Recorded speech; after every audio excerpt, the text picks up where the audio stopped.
Sir परिचय दे दीजिए अपना। हाँ, डॉक्टर राम बहादुर वर्मा, पूर्व प्राचार्य, फिरोज गांधी कॉलेज, रायबरेली।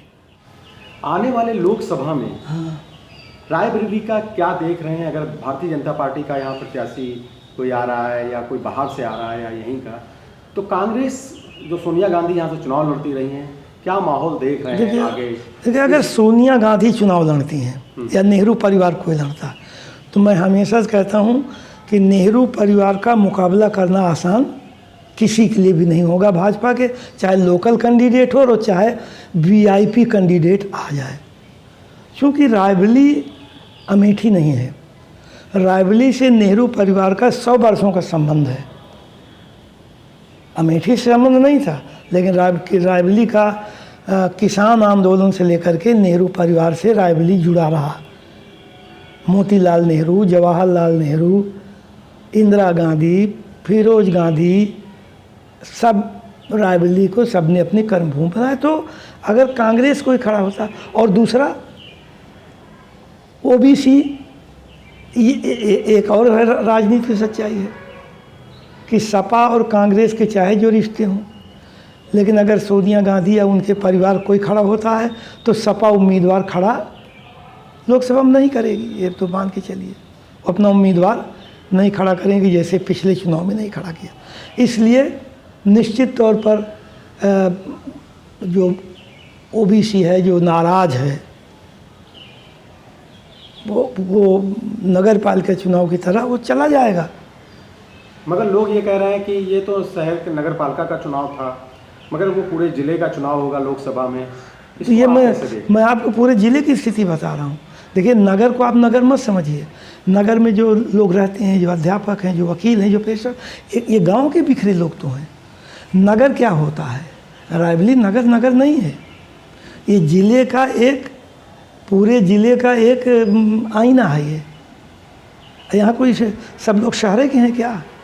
गांव के भी लोग सब यहीं आके बसे हैं, तमाम लोग। और ये स्थिति, ये चर्चा अभी ये पूरे हर जगह पहुंचेगी।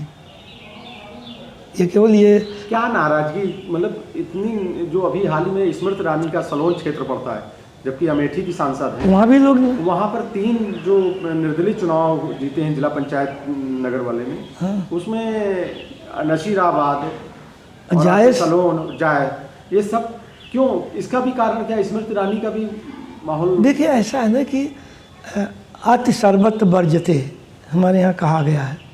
इन लोगों ने अति प्रचार और ये सब प्रसार कर दिया। एक तो लोग, देखिए, कुछ तो मोह भंग हो रहा है। ऐसा नहीं कि देखिए, मीडिया में नहीं मोह भंग हो रहा है, क्योंकि मीडिया तो विज्ञापन पे चलता है, लेकिन जनता में मोह भंग है। और कर्नाटक की घटना को आप बहुत हल्का क्यों लेते हैं? कर्नाटक में कौन कांग्रेस बड़ी दमदार थी,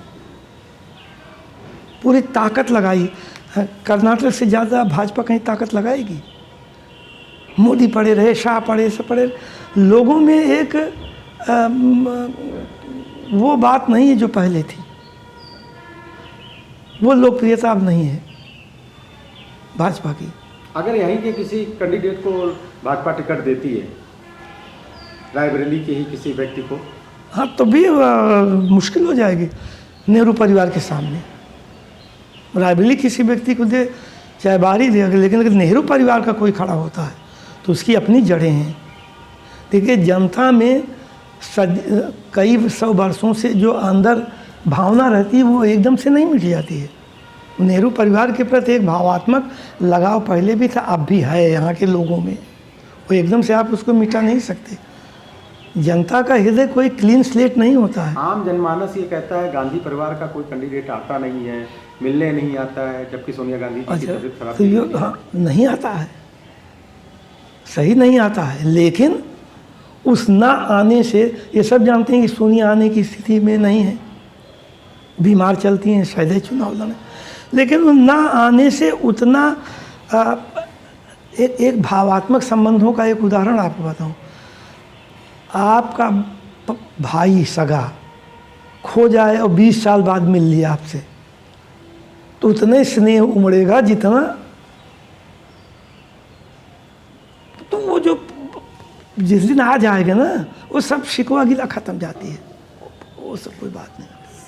अपर कास्ट का क्या देखते हैं ये लोकसभा के चुनाव में, क्या देख रहे हैं आपने? अपर कास्ट में देखिए, दलित और देखिए अपर कास्ट में रायबरेली के देखिए ब्राह्मणों का, देखिए ठाकुर हो सकता है भाजपा के पीछे ज़्यादा एकजुट हो, योगी के कारण जाति समीकरण बने, लेकिन ब्राह्मणों की बात वो नहीं है, क्योंकि रायबरेली में ब्राह्मण क्षत्रिय द्वंद्व भी हमेशा रहा लीडरशिप में।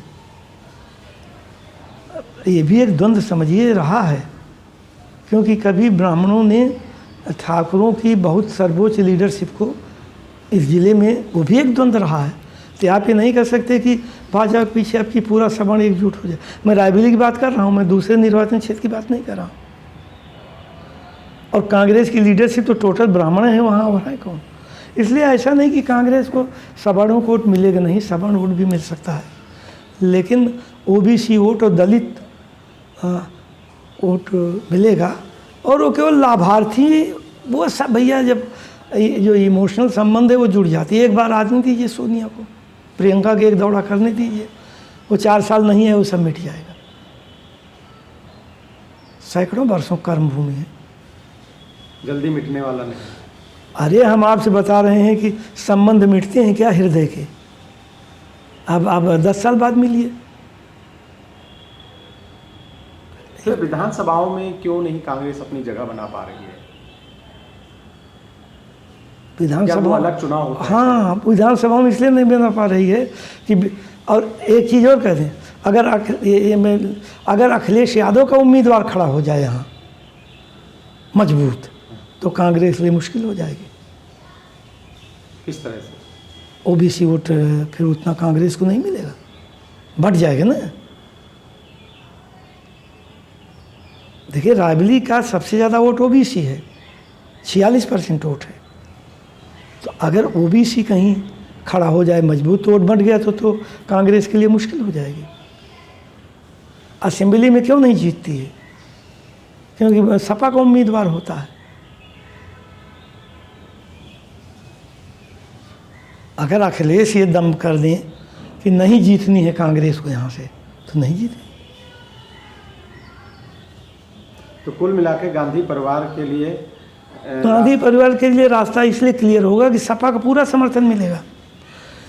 ये आम चुनाव जो है एमएलसी और एमएलए का चुनाव नहीं है कि सपा ने खड़ा किया, उसको क्या नाम है, अध्यक्ष को 129 वोट पाकर रह गया। एमएलसी के लिए गांव प्रधान बिकता है, बीडीसी बिकता है, जनता नहीं बिकती है।